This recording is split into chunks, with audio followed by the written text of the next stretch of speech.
Bonjour. Aujourd'hui, on va parler de Henri Reynaud, parce que dans une prochaine vidéo, il sera cité, donc pour savoir qui c'est. Donc, il est né en 1890. Il est le fils d'un militant toulousain typographe. Il rentre au PTT en 1910. Il rejoint la région parisienne en 1914 et milite à l'Assemblée générale des agents de la PTT. Qui devient après la guerre la Fédération nationale CGT des PTT. Il adhère à la CGTU en 1922. Il est révoqué en septembre de la même année. Il devient secrétaire général de l'Union régionale des syndicats de la région parisienne pour la CGTU. Il restera militant de l'Interpro, donc l'interprofessionnel. Il reste secrétaire général de l'Union en 1936 lors de la réunification CGT et CGTU. Il occupe un rôle très important lors de la grève dans cette région, puis dans tout le travail de syndicalisation et d'organisation. Il est un des principaux dirigeants de la CGT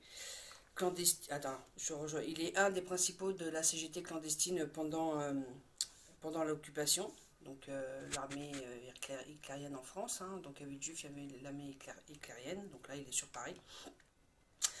En mars 1945, il devient membre du bureau confédéral de la CGT.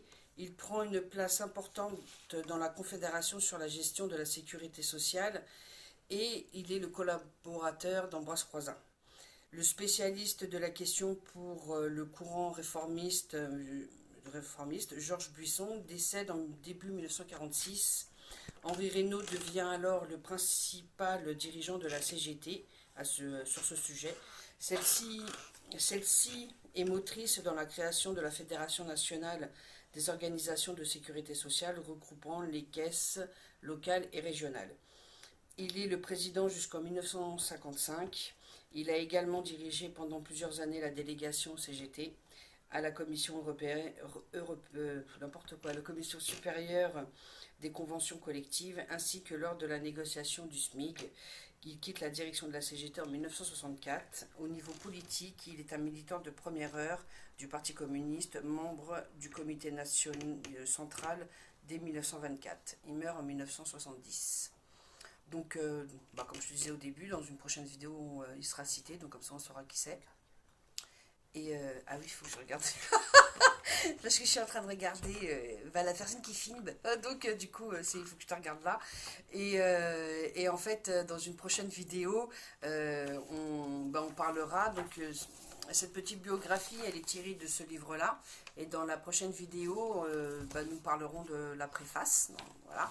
Et dans les prochaines vidéos aussi, je vais lire un peu plus lentement, je pense, le manifeste du Parti communiste en plusieurs fois. Voilà. Donc, je te souhaite une bonne journée et puis marche dans tes paroles. Je nous souhaite de marcher dans nos paroles. Salut!